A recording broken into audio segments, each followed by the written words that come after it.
Hey, I'm JR Lay. Welcome back to another episode of the Level Up Business Podcast. In this episode, we are going to explore how to break through revenue roadblocks, how to break free from financial ceilings that are keeping you trapped as a B2B entrepreneur. But first, I'd like to invite you to get a copy of my best-selling book, Banking on Change. It is the leader's guide to achieving exponential growth in the age of AI. Text me 832-240-1922 and I will text you back a copy so that you can level up your mind, you can level up your marketing, you can level up your sales so that you can level up your business and your life. Now, joining me for today's conversation is Lisa Smith. Lisa helps 6- and 7-figure entrepreneurs and executives reach early retirement and financial freedom through personalized one-on-one wealth coaching. Welcome to the show, Lisa. It is good to share time with you today. Thank you, JR. Happy to be here. Well, I'm happy you're here because you recently gave a talk at Genius Network framed around what you call one's deserve level. And I'm super fascinated with this subject. It's an area that I've been working on myself. So to see you broach this, I was like, okay, we got to get you on and have a conversation to help others, because since I have launched Level Up Business, it's interesting how much self-limiting beliefs are holding other entrepreneurs back from leveling up their business. And there's obviously a financial aspect to that. What do you mean by deserve level here? Deserve level it's a subconscious set point. So everybody has one. You have one in all areas: happiness, relationships, success. And the one that I deal mostly with is wealth. So anything above that, and it sets off some subconscious, it's all on a subconscious level, but it sets off a bunch of alarm bells. And then we start self-sabotaging to get ourselves back down to the place where we are comfortable. Even if it's an uncomfortable place, it might be comfortable for us. Where does that deserve level come from? How is that deserve level set? Like you said, we all have one, and it's in all different areas of our life. You're focused on the wealth side of things, but as you mentioned, it shows up in happiness. I actually see it show up in go-to-market strategies for entrepreneurs, because they'll say things to me like, I want to write a book, or I want to start a podcast. And they'll very quickly back off and say, who's going to listen to me? What do I know? Yep. Um, how do these deserve levels get set? Um, it can be a factor of things. So it can be things that were like set around your dinner table when you were little, or it could be something that you picked up. So it's I see this a lot. It could be your parents' income level. So if you multiply today's numbers by what your parents were earning, often a lot of people will find themselves in the exact same place and have a hard time to get like above that earning level. It could be an offhanded comment by a grandma or grandpa. It could be by trauma. And so it's just a combination of factors. And really, um, we just kind of like go through life, not, we bump up against it in the form of resistance, but it's not on the conscious level. So you keep seeing it as patterns, but you're not actually thinking, oh, I must have a deserve level problem here. And so it's caused by a bunch of different factors, but it's something that you can actually look at and work with, which is amazing. You mentioned we bump up against it. And I Mhm. think that maybe perhaps where, if you're watching or listening and you think about where you could be feeling some resistance in your life right now, how does this deserve level, specifically when it comes to finances and wealth, how is this showing up in the work that you're doing with the entrepreneurs you're helping? It's a great question. So I have clients who will earn a lot of money and then they spend that money or give it away. Um, and you can do this and you can gamble it away, you can spend it away. Most people will spend it until it gets back down to the same amount, and they say, I can never get above this amount, a certain amount, $20,000 or something in my checking account, or maybe it's I can never keep the money. I earn a lot of money, but I spend the money. It can also be if somebody earns above what they've, like, if they're hitting a new high for their business, what I often see is people kind of end up on the couch in a fetal position for the next month or two because they've exceeded their deserve level. So if they earn a really high income one month and then earn nothing the next month, and that levels out, and subconsciously they're okay again. So it shows up in a lot of really interesting ways, but often in self-sabotaging ways. So this resistance, it's a cycle that you keep feeling, the frustration that you keep feeling that things are the same. And if you were to say, I never can, and you fill in the blank, or I always, and you fill in the blank, then usually you're bumping up against that deserve level in a form of resistance. All right, this is super fascinating because I'm going to put myself out there. Like, this has been my life as an entrepreneur. And I was talking with Chris Walker on a previous podcast about a discussion I was having with Jordan Boniface, who was also, you and I met through Platinum Elevated with Chad Willardson. And in 2012, I had a very negative experience around money. Um, I mean, the business had been making multiple seven figures, multiple years in a row. Except my wife shows up on October 4th, 2012 and says, it's the family or the business. And you mentioned trauma. Like, I associated a very negative, painful experience. In fact, I was causing her pain. I was battling with addictions. I was a liar. Mhm. Like, I was just in a very dark, dark place. Mhm. And she made me make a choice. Except my choice was I wanted the family and I wanted the business and I wanted the marriage and I wanted everything to work out. I just didn't know what to do next.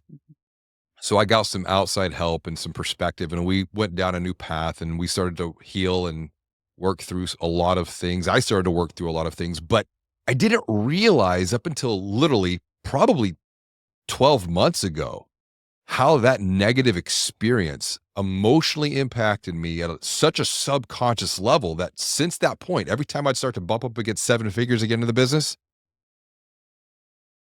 I'd get scared Yeah. and I would self sabotage or go and spend all the money to get back to some level of deserve that this is super fascinating. It shows up with every person. And you could be really, really good in one area of your life, like your deserve level for foreign travel is one thing that people either are okay with or feel undeserving of. But you could be really good with health, but wealth you struggle with, or you're really good with wealth, but health and relationships are low. And so you want to examine the areas where it's you're not achieving the goals that you know you could.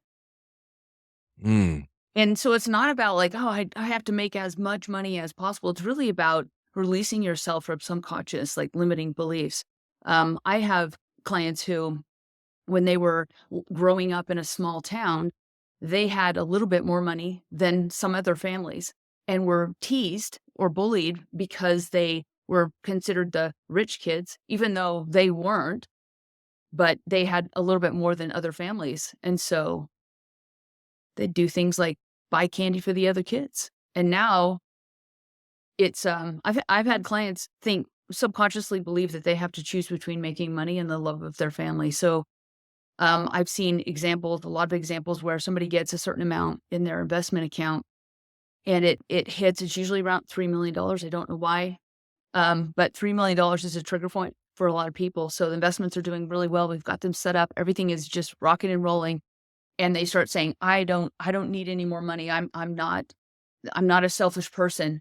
And when you dig down into it, they believe that if their family found out that they had this much money, they would be ostracized by the family. So subconsciously, they're choosing the love of their family versus the success. And they're actually very generous to their family. But a continual deserve level resistance. So it shows up in a lot of different ways. And it's really just about sitting down and thinking about how is this, where am I feeling resistance in my life? And am I seeing cycles that just keep happening? And if so, I want to sit down and bring that to the conscious level. in banking on change, I wrote about the power of the subconscious mind, and I was not aware of this. And so whenever I work with other entrepreneurs and their teams, and I surface the fact that 95% of our behavior is being informed by subconscious beliefs. This came out of a study from Harvard University. A, I was not aware of that. B, I would say 95% of the people that I share that with are not aware of that. And then C, if that is the case, if 95% of our behavior is being informed by subconscious beliefs that we're not aware of, Lisa, what do we do? That's such a great point. Now, your brain is you're the biggest wealth producing machine that you have. And your brain's going to take input. Your brain is it's like neutral. It's just an organ and it actually takes orders from you. So we actually form our subconscious beliefs. And it could be something that somebody else said, but it's also things that we repeat to ourselves. I'll never be wealthy. I would submit that we never say anything or allow other people to say things about us that we don't want to be permanently true. So if you repeat something, your brain is just taking orders. Your brain is the biggest wealth machine that you have. So you put you're the input, your thoughts and the things that you say, and we believe our own voices. So if I continually say something that's negative, my brain's going to take that as an order. Yes, I will do that. And the opposite is true. If I feed positive things to before we were talking and you're talking about your 3-year plans, in 3 years, I'm going to do X, then you will do it because you're giving your brain orders. Which is super interesting as you and I were talking before about these 3-year plans. I wrote them down about a year ago. So I'm 2 years in on this.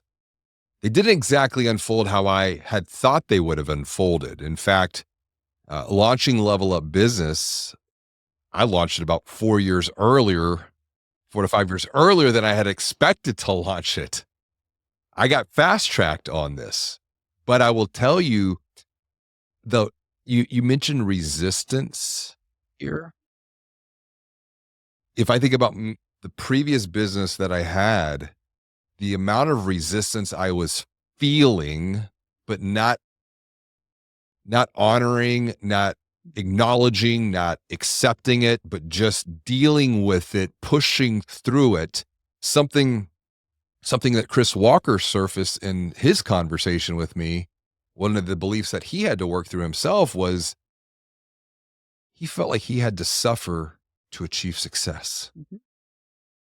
And I'm like, oh my gosh, Chris, like you're hitting me right here, right here in my heart. Cause it's like I could feel that. And I have felt that.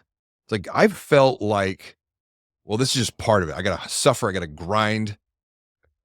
That was my belief. But until someone helped to point that out to me, they're like, why do you feel that way? And they opened up space just to have an honest conversation without judgment, but just to ask questions. How are you working with clients to help them navigate these unconscious beliefs around money and wealth and investing so that they can break through these self-imposed ceilings that limit really unlimited potential that they have within themselves? I listen for language.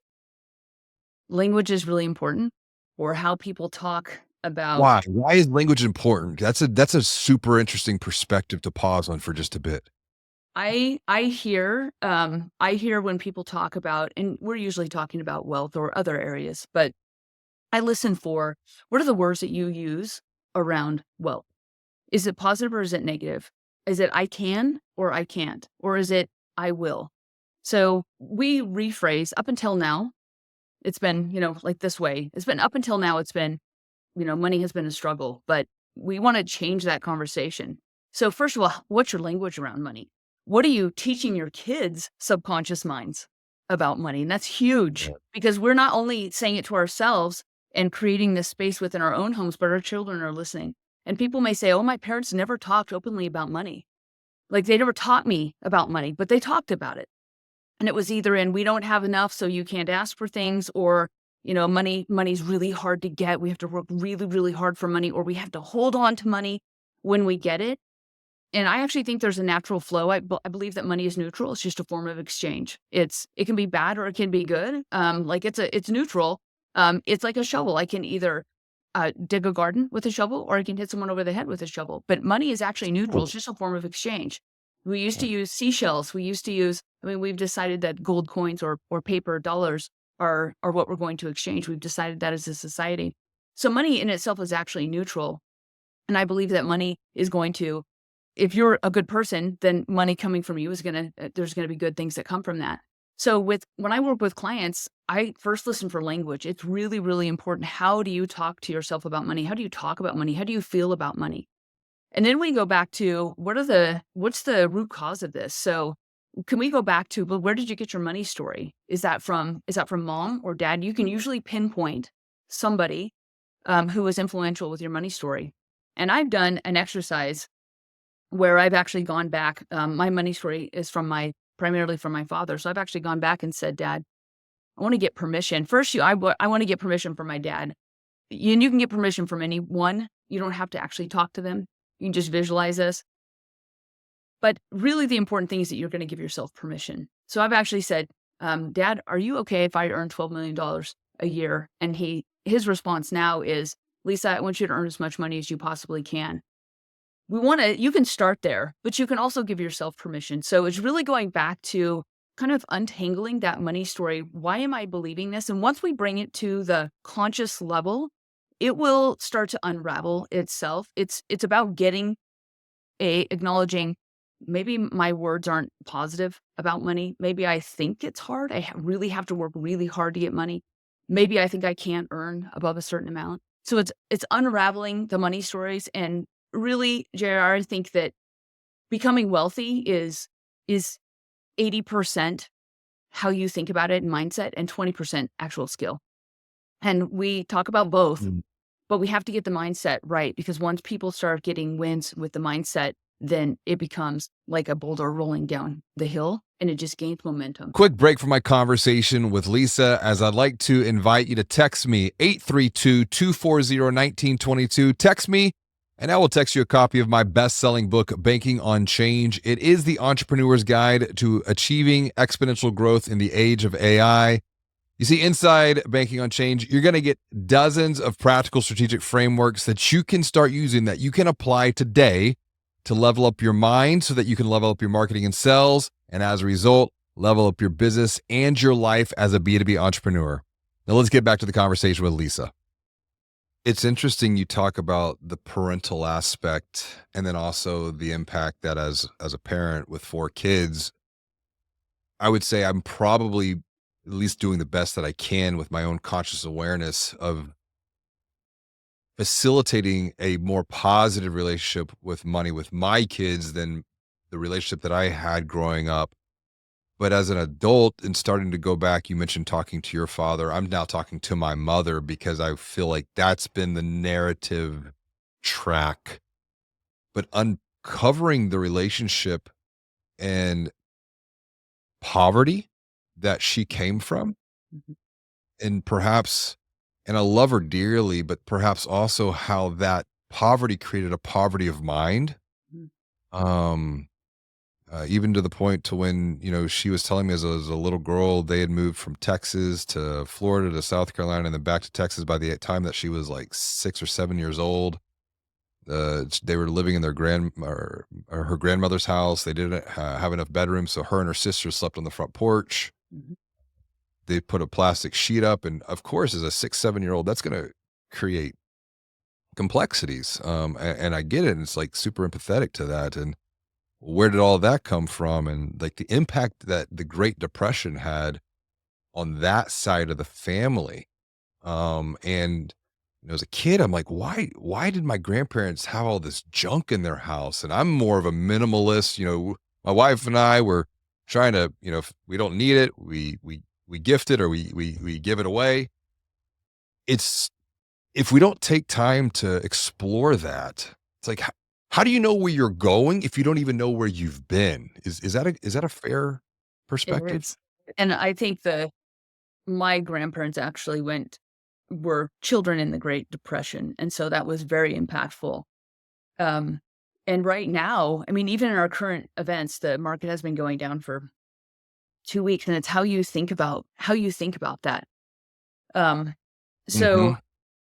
if the market's going down, I submit that we wait Mm. and buy more when it's low. But right now, actually, a lot of people are dealing with their mindset around money because whenever we hear on the news, the market's going down or there's tariffs or whatever it is, because it's always going to be something. There's just cycles in the market. And our job is to recognize those cycles and take advantage of them because it's going to recover. It always does, even in the Great Depression. But in the Great Depression, there wasn't that, um, there was no psychological talk about money. And so it sticks with and then is passed down for generations. So right now, as people are watching the news and the market goes down, which by the way, from an all-time high, it's, the S&P is at 8% down and the overall Dow Jones is 9% down. A recession doesn't start officially until 20% negative from the high. But what people can do is change that mindset. So building wealth is actually counterintuitive. So what can someone do right now, which is not get excited about it? I get excited when the market gets really, really low, but otherwise I'm generally ignoring it. I'm not on my screens all day looking at this. And it's really how do you have a wealth building mindset? And that Mm. is we don't get disturbed when the market goes down because we're going to do the inverse. I had two colleagues during the Great Recession of '08 who sold at the bottom. And I talk to them every single day about don't do that. So that mindset is really important. If you can see where that's come from, my grandparents were, in the recession or the depression at that point. And then where am I headed? So for you, JR, and the people listening, where do you want your kids to be? So we talk about creating a legacy of wealth. And one of the biggest things is as you learn this, I want you to teach this to your children because you will change your children's entire future and mindset around money. Investing Yeah. is easy. Building wealth is easy. We're creating a legacy of wealth so we can create wealth 7 generations, create a legacy 7 generations beyond ourselves so that we can bless the lives of others. And so you use money in a positive way. It doesn't have a negative connotation. It's I have enough for my family and then the extra I'm going to create an amazing cause. And children they pick that up. So that you can teach them to ski, you can teach them to horseback ride. Well, why don't we teach them to invest?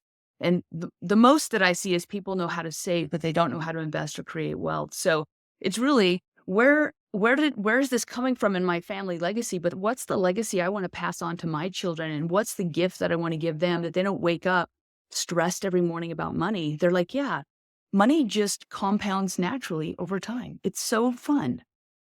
Right.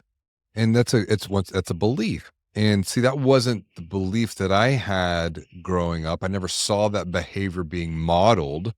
Um, in fact, and I think the other thing that I'm now having to work through is letting go of the frustration of, well, it's a perceived loss of, oh my gosh, had I known what I know now, I would have been able to prevent or probably would have been able to achieve, millions of dollars of worth in value had I not spin it all away kind of a thing. And so I'm making peace with that past and saying, you know what, those were just lessons that I had to learn. There's a tuition that I had to pay to get to the point to where I'm at today. And I'm grateful for those experiences because some of them are really, they were experiences, a lot of travel within that. But you mentioned something in a recent post about fear. Fear won't build wealth. And you're bringing up this idea of what's going on in the market right now. Fear won't build wealth. You said action will. Can you talk about that? Yeah. So I think fear is the ultimate wealth destroyer. Um, Mm. and it really is about, like, if I was just sitting down and saying, okay, did we make it out of '08? Yeah, we did. Did we make it out when the market dropped for 3 months straight when COVID? Did we make it out of that? Yeah, we did. What happened? Well, the market went down and then it went back up. And it happens every single time, even with the Great Depression. Did we make it out of the recession of 2022? Yes, we did. It's higher now than it was. Actually, from '08 to 2022, we had 14 years of an up market. So if I can just look at a perspective, if I can stand back and look at a perspective and say, Wow. now, if I was if I was thinking about this, I would actually invest when it went down because I know it's going to come back up to the next peak. So it's going to go down, it's going to come back up, and it's going to exceed that. And so fear is a momentary, you're trying to solve a momentary problem, where perspective allows you to make decisions that are going to be really positive in your life in 5, 10, 15, or 20 years. It's very easy to make a lot of money over a period of time. The market's going to be higher in 20 years than it is today. So if I invest now and just keep investing, even if you didn't do anything special, but you just continued to invest as the market went down, you're going to have cost dollar averaging and you're going to make more over time. And so the just examining, just taking 5 minutes and saying, why am I afraid? Why do I feel fear? Because fear is a temporary emotion, but we don't want to make a permanent decision based on fear. We want to make permanent decisions based on perspective. And so fear usually makes people poorer, and a perspective makes people wealthier. So just examining, why do I feel fear? Oh, I feel like I'm going to lose some money. Okay. Mm. That would be a temporary thing. So how do I overcome that? Well, I know the market always goes up. So what if I invested when the market went down? Then I would have an even higher percentage of return. That's interesting. I wrote about this in Banking on Change, and I opened up the book by taking the readers up to the peak of Mount Mutatio. Mutatio is Latin for transformation. Because when you're at the peak, that's where you get your perspective. You're in Utah. I've never been hiking before up until about 6 months ago. My wife and I, we took the kids out to Big Bend National Park in Texas. And did not know this, but Texas, I've grown up here. Texas has mountains, and we went up to about 7,500 foot in elevation on this hike. Um, it was the Emery Peak out at the park, and oh my gosh, how beautiful it was at the peak to be able to see where had been, to be able to look down and just at all the beauty around us, and then also just look out at the horizon line and just kind of ponder. I'm hearing this point of perspective, and I like that of fear keeps people poor, it keeps people trapped. It's a scarcity mindset. When you get perspective, though, perhaps it's how you frame and shape an abundance mindset, because you can see opportunities all around you. It's like Dan Sullivan has said, the mind will, the eyes will see, or how does he say it? The mind will see. Oh, I'm going to butcher his quote, but it's essentially it's perspective. The ears will hear and the eyes will see what the mind is looking for. Exactly. It's how Dan phrases this. The ears will hear and the eyes will see what the mind is looking for. So the question was what are you looking for? I want to get your take as we start to wrap up on this, and I really appreciate the perspective. We'll use your word that you've shared here today. It's been really enlightening. You mentioned this idea of 7 generations, and that just made me think where there might be a spiritual context to this too. Um, because I think about, for example, like the sins of the father, will, you know, permeate through 7 generations. And I even think about what I'm trying to do for my children is essentially break the bloodline, and what some of the pain and the scarcity that I would say has plagued particularly my mom's side of the family for generations. At least 3 that I'm aware of, going back. Where might there be a spiritual context in this as well when it comes to wealth and building? Such a good question, Jer. I actually have, like, for my, I have a spiritual perspective on everything. And so, um, I, from a spiritual perspective, I believe that we can be really good stewards over money. And I believe when you are, that money comes to you. So one of the things that we talk about with clients is I want you to be a money magnet because you're a good steward over money. Part of a stewardship is, how do I bless and benefit other people? So I actually retired when I was 45, and I was fully retired for 6 years.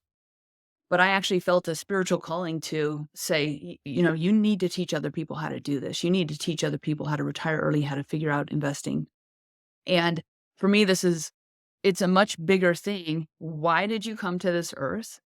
And what is the purpose for you being here? If you have your finances together, it opens so many opportunities for you to actually do exactly what you can do that would impact millions of people in a really positive way. So that's my ultimate goal. I'm happy for you to be wealthy. I'm happy for you to retire early, but ultimately, I want you to be in the exact position. Why did you come to this earth and what's the purpose of you being here? And that's the legacy that you leave. So, whatever your Dan Sullivan calls it a unique ability, whatever it is that you do best and you just get so passionate about and you impact other people for good, let's carry that on for 7 generations and teach your children to do that as well. So it lifts everybody. It brings more light to the world. It brings more happiness. It brings more joy. And it solves a lot of pain and ache that doesn't need to be there. So it's really a much wider mission, which is, well, why are you here? And if you're trapped in a job that you dislike or you don't have any time. So time and money are the great, freedom givers. If you have time and money, then you can contribute in a way that no one else can. I want to roll back to you mentioned you retired at 45, you took 6 years off, and then you felt a calling Mhm. to share your unique wisdom. And one of the things that I've been thinking about with unique wisdom, that is our differentiator in this age of AI. And your unique wisdom comes from your unique perspective, which is then further multiplied by your unique methods. And your unique perspective is your lived, learned, and your shared experience. And your unique methods are how you visualize that, put them into models, frameworks, systems. For those watching, listening, I might ask the question for them. How did you retire at 45? What was your unique method that got you to that point? It was learning perspective. So I was a teacher and they don't overpay teachers in general.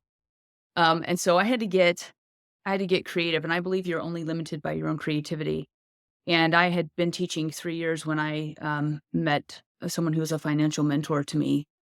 And he was talking about retiring in 2 years. And I thought, what? I thought you had to work until you were 65 and work your entire life. Is there another option?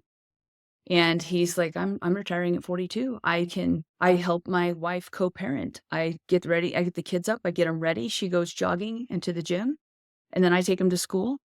And I was like, "What? This is amazing." So at that point, I determined I would retire at 45. And my decisions, and it was kind of just a drive that was in me. And everyone else told me it was impossible. And I knew that it wasn't. And so I worked and learned how to invest. I learned how, to save. I'm going to be super honest and say I was really bad with money. When I went to college, I thought I've got to figure this out or I'm going to be in trouble. So Mhm. I am someone who came from like I wasn't taught how to do it. I didn't know how to do it, and I thought I've got to figure this out. And so I did as I went to college. How do I not have debt? How do I pay off my house? How do I pay off credit cards and a little car that I had at the time? So how do I, figure this all out? And basically, it was just like one step at a time. I paid off debt, and then I started investing. And I educated myself, and I worked with people who were much further ahead of me, so they could kind of warn me of any, places in the road. Where should I turn? What Yeah. should I do? And I was really focused on knowing that if I had enough, if I could have passive income that exceeded expenses, that I could be financially independent. And it's been one of the best decisions I've ever made because it has given me the freedom to choose how I spend my time and and the people that I hang out with. So really getting out of debt and investing. I had an eBay business for 7 years while I was teaching, and I was making as much money as I could extra with that, and I put that all into my 401k at the time, and then other just investments, the overall market, and I just allowed that to grow. And so it is something that sometimes people we talk about retiring at 45, we talk about retiring early, and really, I want you to, if you love your job, If you love what you do, then that's amazing. But still being able to be financially independent so there's no stress with money and you still have all the choices. Some people do want to retire early, but the process is tracking. And some people think, oh no, this is horrible. We have a lot of software that will do the tracking for you, but it's really getting to know the numbers. And then there's some nuances in just putting every dollar has a job and putting your dollars to work for you. So money you have to earn over and over again. Wealth is money put to work. And that's the biggest thing. If I plant a single apple seed, how many apples, JR, am I going to get from a single apple seed? Hundreds? Infinity, right? If I planted Yeah, like it would just be continued. Yeah, it's it's plant all the seeds. exponential. Yeah. Yeah. So that's the way dollars are. If we put our dollars to work for us, then they become like free employees. Hundreds of thousands or millions of free employees who never call in sick. They never need a break. They never complain. And they're always on time for work. And they just work for you for the rest of your life. So wealth is money put to work. And you want to, eventually, you can put your money to work instead of you. And I submit that you don't sit on the couch at that point, but that you more actively engage in life and what it is that you came to Earth to do. Your perspective of money being all of these little employees reminds me of, I think it's The Richest Man in Babylon, Yeah. an old narrative. I think that's kind of the way that it was framed in the story. It's been a while since I've read it, but that's a great way to wrap things up, Lisa. For the work that you do, and for those who are watching and listening, I always like to send those off who have made it this far in our conversation with one action they can take today, something small that they can apply to make measurable progress with. Not something massive, but something small. What would be the one thing that you would recommend they do next here so that they can continue to level up their mind and level up their business, level up their life? I would do a quarterly review of where your money is going Hmm. and put that to work. Now that's going to bring up some triggers for the subconscious mindset, which then I would also work through that. One little test that you can do is how much would I be comfortable earning per month? And go to the level where you start to think, oh, this is getting uncomfortable. I always start with 30,000 a month. Some people will think, oh, that's way too much. Other people are like, oh, I'm there. So what is the amount that really scares you per month? And then just start working on those. So you have to become friends with the numbers.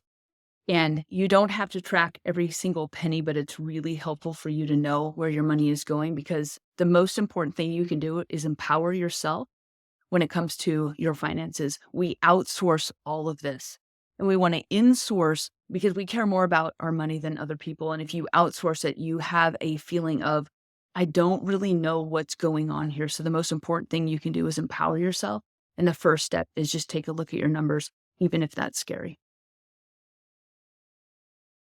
It's a great way to wrap things up, Lisa. For someone who wants to connect with you, continue the conversation that we've started, what's the best way for them to reach out and say hello to you? They can lisasmith.com, and they can email me at lisa@lisasmith.com. I'd love to hear from people. Connect with Lisa, learn with Lisa. She wants to hear from you. Visit her website, send her an email. Lisa, thanks for joining me for another episode of the Level Up Business Podcast. This has been a lot of fun today. My pleasure. And if you want to continue to level up your mind, level up your marketing, level up your sales, send me a text right now, 832-240-1922. And I'll send you a copy of my best-selling book, Banking on Change. It is the leader's guide to achieving exponential growth in the age of AI.